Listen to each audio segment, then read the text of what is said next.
Desperate, drunk, and despondent, he guzzled a deadly cocktail of industrial cleaning fluid. And then I just mixed the grill cleaner with some painkillers, and I drank it, and I just fell flat to the floor. I could feel the burning sensation just going down, sinking down, burning everything up, but it was just too late then for me to do anything, because I couldn't throw it up, I couldn't do anything.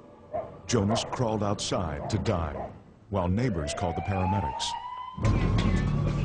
I'd burn all my insides out, and the next day that I was in the hospital, they told me that they would have to do surgery, or either I would die.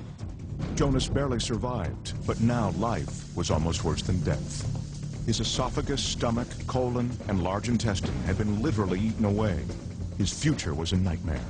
He wasn't able to swallow. His throat ended in his neck, and if he were to try to swallow, nothing would happen. He wasn't even able to swallow his own saliva. He was being fed with a tube that went into the side of his intestine that liquid food was injected into.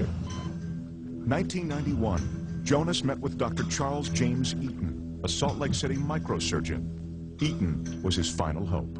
I was a bit pessimistic when I first met him. He'd been through a lot, and he'd failed pretty much everything that had been offered to him. Dr. Eaton knew there was only one solution. In a radical procedure, Jonas would have his small intestine attached directly to his throat.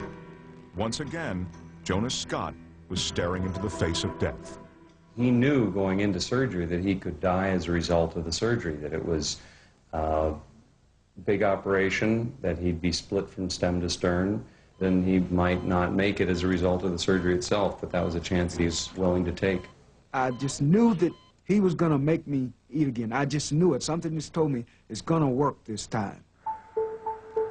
During a marathon 36-hour operation, a team of surgeons connected his small intestine directly to his throat. Dr. Eaton had the delicate task of removing a blood vessel from Jonas's leg and attaching it to the newly constructed swallowing tube. The blood vessels that go to the bowels are a certain length, and they can't stretch the whole way. So what my job was to help restore the circulation to the part of the intestine that had been brought all the way up to his throat. The surgery was a success, but it left Jonas with this startling appearance. We decided to run his intestine in front of his breastbone because he had had problems with infection with one of his prior operations. I didn't want to have any problem with an infection being stirred up by going through that same area again. It's a little bit of a strange thing to do, but it worked for him. He actually moves the food along himself by physically pushing on the tube when it doesn't go down by itself.